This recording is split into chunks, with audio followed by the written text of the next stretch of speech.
At one point, every rebuilding team reaches a crossroads.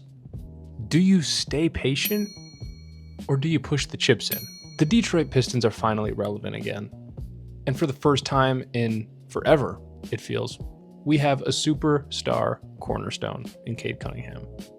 We have other stuff as well. A young roster filled with potential, cap space, flexibility, but most importantly, we have hope. But with hope comes temptation. And today's temptation that we will be talking about is if the Pistons should trade for Kevin Durant. Honestly, from the outside looking in, I understand why. Kevin Durant's one of the best scorers of all time. He would fit pretty seamlessly next to Cade Cunningham and help space the floor out in a way we could only dream. At least, that is the dream. But over the last decade, we've watched franchise over franchise convince themselves as well that Kevin Durant was the missing piece for their team. And almost every time, the cost ended up being bigger than the reward. Today, I want to explain why the Pistons should avoid the Kevin Durant trap. Hey guys, before we hop into this video, if you guys have liked the Detroit Pistons content so far, please don't hesitate to shoot me a like or a subscribe. It means the world to me. We're already at 300 subscribers. I just made a video a few days ago and we were at 200. You guys are killing it, man. I love all of you guys so much. So that's all I wanted to say. We're on to the video. Let's go.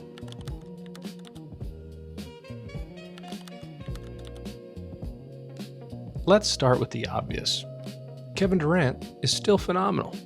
He's one of the greatest offensive players in NBA history. Two-time champ, one-time NBA Finals MVP, scoring champion. He can do damn near anything you want him to do. Even at this stage of his career, he can still dominate a playoff game. You can see why it's easy to talk yourself into the Kevin Durant trap. It sounds incredible, right?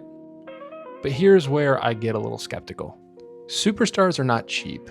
And if we traded for Kevin Durant, it would cost young talent, draft picks, it would cost depth, financial flexibility. And I worry about what the price would be to acquire Kevin Durant. The meat and potatoes of this argument is mainly because of the teams we've seen take on this burden in the past. For instance, Brooklyn signed him in free agency about 10 years ago. About 6 years ago. They made a three-headed monster with James Harden, Kyrie Irving, Kevin Durant. I was terrified. When I saw that Woj notification back then, I said, holy crap, this has got to be a dynasty for sure. But instead, and to his fault, some of it was not on him, but there was injuries, chemistry issues. It was a constant battle to get anything working over there. The result, one playoff series win. Then came Phoenix. Phoenix said, you know what? I think you're the missing piece for our team as well. So they went and traded Mikal Bridges, Jay Crowder, 4 first-round picks, and they said, Kevin Durant, let's go win a championship in Phoenix. The expectation, obviously a championship.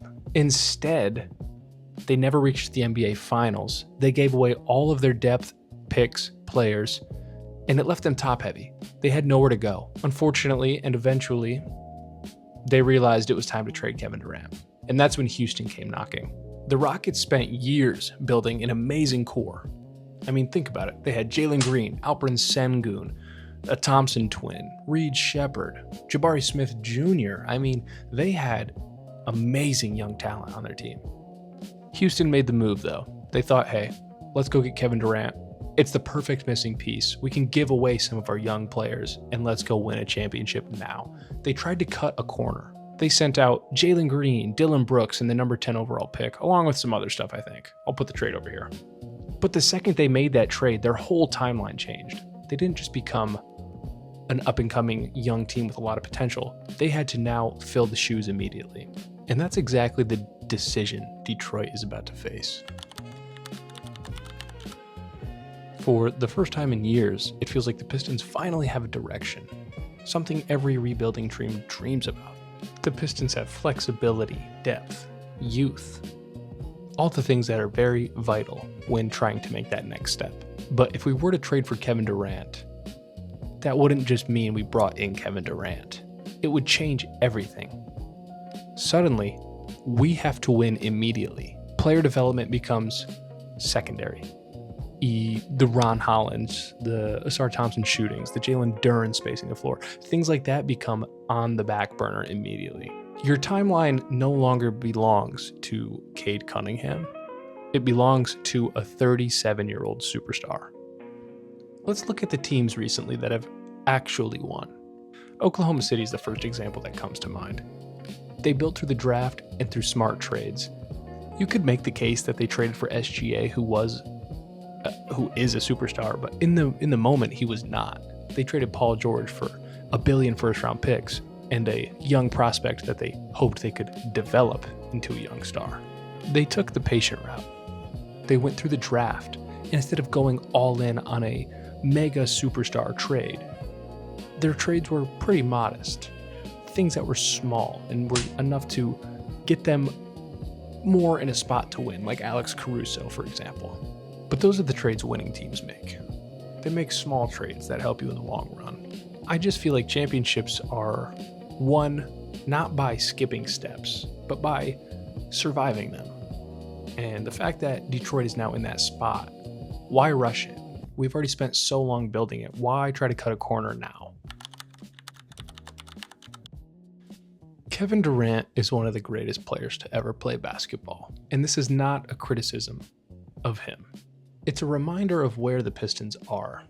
For the first time in forever, we have something worth believing in. History has shown us that chasing an aging superstar is incredibly tempting. Sometimes it does make you better in the short term, but the teams that make lasting runs at a championship don't take shortcuts. They trust the process they started. But now comes the hard part, having the patience to build around him the right way. That's all I got for today, guys. Thank you so much again for all the love recently. Here's some new videos that I've recently posted. So if you guys want to check those out, those will be there for you. But if not, have a good rest of your day, and we'll see you in the next one. Peace.